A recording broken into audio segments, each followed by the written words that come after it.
Do it. Let's go. There's a lot of different things. So we had federal agents walked. So we got Antifa cars and shit in Portland, which I feel like I've been saying I've been reading about for like 10 years now.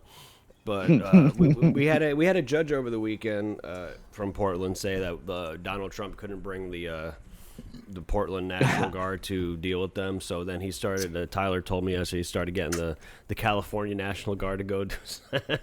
So California and Texas. California and Didn't the Texas. Texas go to like some, I don't remember, but they sent Texas's to some other state as well, something like that. Texas said flat out they'll do it again, not a problem in a heartbeat. If Trump says that they need to be deployed, they will be deployed to whatever state is needed and necessary to help bring and restore order to this country. And I said, yes, thank you, sir. Yeah, I mean National Guard. It's in the name. You know what I mean? National. Yeah, that's exactly it. And the Texas National Guard and the Texas governor have flat out said they are willing, ready, and able to deploy anybody that they need to at any point in any time to anywhere. And I'm like, thank you. I mean, I talk about this one all the time, where like the lines between when the federal should get involved with the local or the state. When you This have is it. when you have and you know, I understand these lines can be tough, but when you essentially have these states where they're basically being occupied by Marxist activists who continue to let this lawlessness go, when they continue to inflame and encourage essentially criminal behavior, not even essentially criminal behavior, outright criminal behavior, when they Terrorist behavior. Often violent. terrorist behavior, when Yeah. they aid and abet.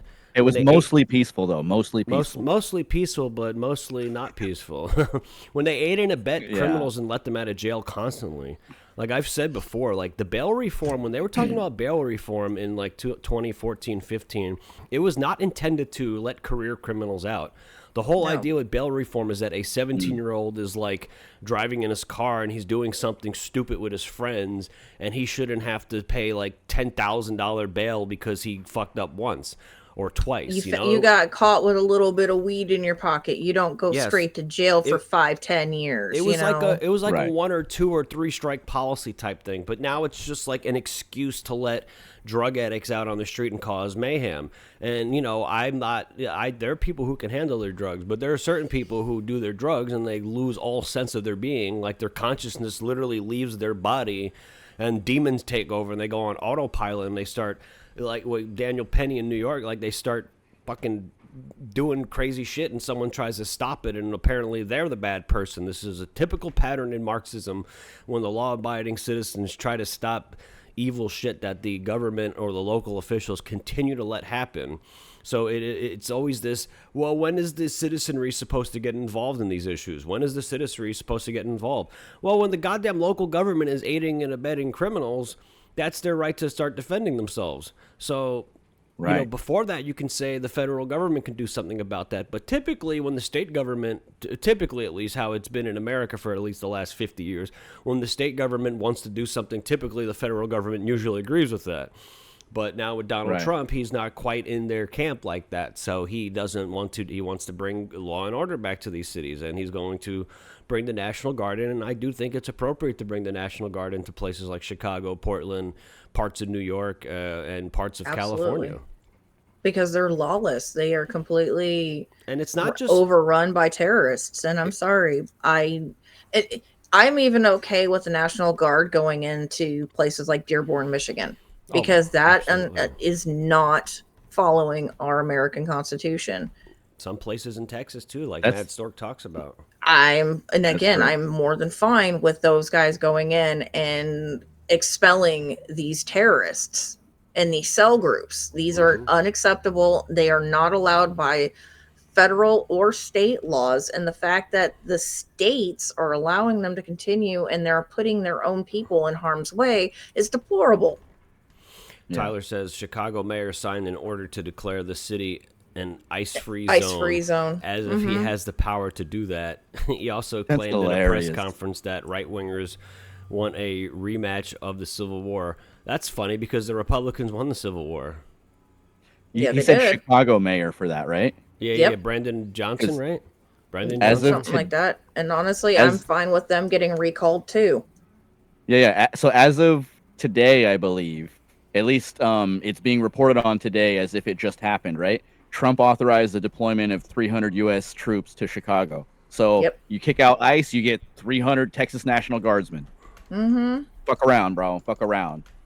Yes. This is like doubling down on what you were saying, Nora. This is kind of like the criteria that they're supposed to be stepping in and intervening in. If your leaders, like it's tiered, right? And Mm-hmm. all of your leaders take an oath to protect the people of America from all threats, foreign and domestic. Domestic. If the domestic leader is a threat and is threatening the constitutional rights of the people that are, in their jurisdiction, in their constituency, the better word for it, then isn't it the duty of somebody who ranks higher than them to stop them from violating the constitutional rights of the people that they're supposed to be representing? Here, That's So what I thought. if let's hear this. yeah, so I mean, I've said this to Tyler a couple times, and he disagrees with me. I understand because it would escalate things, but I don't necessarily see another way. But I think see, that Trump needs to like arrest Newsom because we're 25 years into him. 20 years. I'd have to look it up again because he was like junior governor before then and all that stuff. He was mayor, and he's like 20, 25 years into destroying California and disenfranchising Californians. And right now he's actively pushing to reduce the count of representatives on the right from, I think it's like 7 or 8, something like that right now, out of 52 or 53, down by 5. So if you look at the redistricting maps I've been talking about on my show a couple times the past couple weeks or so, we have 40% right-wing votes in California, and we have like 6 or 8, something like that, out of 52 representatives. And Newsom is talking about redistricting such that the vast majority of the people that are voting for the right will now be stuck paired up with people in big cities on the coast. So they're always going to have a radical Democrat as a representative. We're being disenfranchised. That is a crime. Yep. It should be addressed. Absolutely. And see, I have a problem when these local officials who were elected to represent their constituents are going against their own constitutions.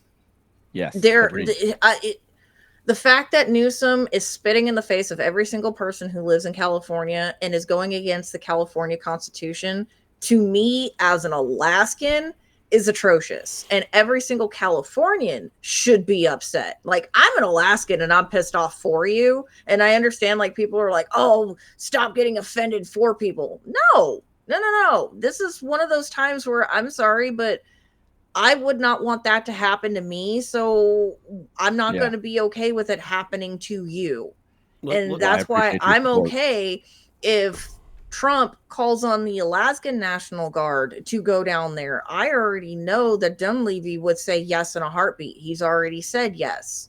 Just make sure they don't show up in the full Alaska gear. It's hot as fuck down here. It wouldn't work very well. We have Arctic gear right now going on, so they would have to tell them Let's hear what gear. Mr. Mayor Johnson has to say about this, and then I'll give my thoughts on something I said to Tyler last night. Even more dramatic action if this administration continues to escalate. What exactly does that mean from a city perspective? Everything. Meaning? Everything. Whatever is necessary to ensure that we're protecting people. Look, I've already signed, this is the 3rd executive order, the most sweeping executive orders from any executive office pushing back against this administration. We are looking at every single way in which we can protect people. And as the coming days come forward, there are many ideas that have already been placed in our collective circle. And I'm giving serious considerations around another potential executive order later this week. Well, look, our corporate counsel has been in constant communication with our Attorney General for several months now. And I just wanted to offer this up. A couple of years ago, I said very candidly that the right wing in this country wants a rematch of the Civil War. I want that to sit in right now because the president. Yes, I want that to sit in too. I want that to sit in, guys, because That didn't come out very well for you in the beginning, now did it there, buddy? What he doesn't know, what Mr. Johnson doesn't serious? know, since he doesn't know history, he doesn't know anything, because probably to his credit, they probably didn't teach him in school, but the Democrats were the party of slavery, and they lost the Civil War. So Exactly. They want a rematch in the same way that Conor McGregor wants to fight Dustin Poirier for a third time. Yeah, they want a rematch so they can lose again. Right. So, like, the winners of the fight don't ask for rematches. They say, "Come back when you're ready." Unbelievable. And that's why the Marxists are doing all that shit that they're doing. They know they can't win in an actual fight, so they have to subvert. People of Chicago, cowardice. Please repeal this man from his seat. Get him out of office. Get him out now. Holy crap, he's gonna tear. I would rather go back under mob rule at this point. The mob had less corruption than this dude. Holy crap, guys. Oh. Yeah, I don't. It's anybody who actually knows a little bit more than the very basic frameworks of history. You listen to Democrats speak, and you're just like, "Wait, what? Stop! You lied. Back up. You twisted that one." It's so easy. But if you've only been lied to your entire life and you've never actually thought to look through it, and I'm not even trying to single out Democrats, the Republican news generally lies too. They just lie about different things, like how good of an idea it is going to be to go to war, rather than how good of an idea it is to flood our streets with people who don't speak the language and don't care about your culture. But the Republicans want a rematch. They're leaning so heavily into the party switch thing. Like, it doesn't make any sense. The party switch thing was, it's such a ridiculous thing. Like the parties didn't switch. The Republican Party had been what switched was the Democrats' priorities, which caused their priorities to switch. Quite frankly, there was no party switch. It's always been small government versus big government. But as time goes on, like I'm talking about with like the federal government should get involved in these cities, sometimes you do things that doesn't normally seem like something that you would do because the other side is encroaching on you so heavily. And like what you were talking about maybe 10 or 15 minutes ago, instead of just outright wrapping chains around wrists and putting, cannonballs welded to fucking your ankle. Like, instead of that, we got the Federal Reserve and we're debt slaves now. It's still slavery. And you could argue that now both parties are doing it.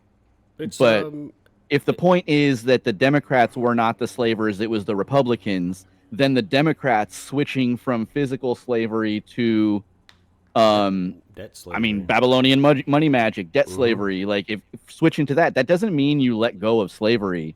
That just means that they changed. You're being a little bit more sneaky about your tactic. They're trying to act like the champions for the people that they are the slave masters of. That's the ultimate Stockholm syndrome. Boosh. It's like Chicago is trying to win a political Darwin Award. Yes.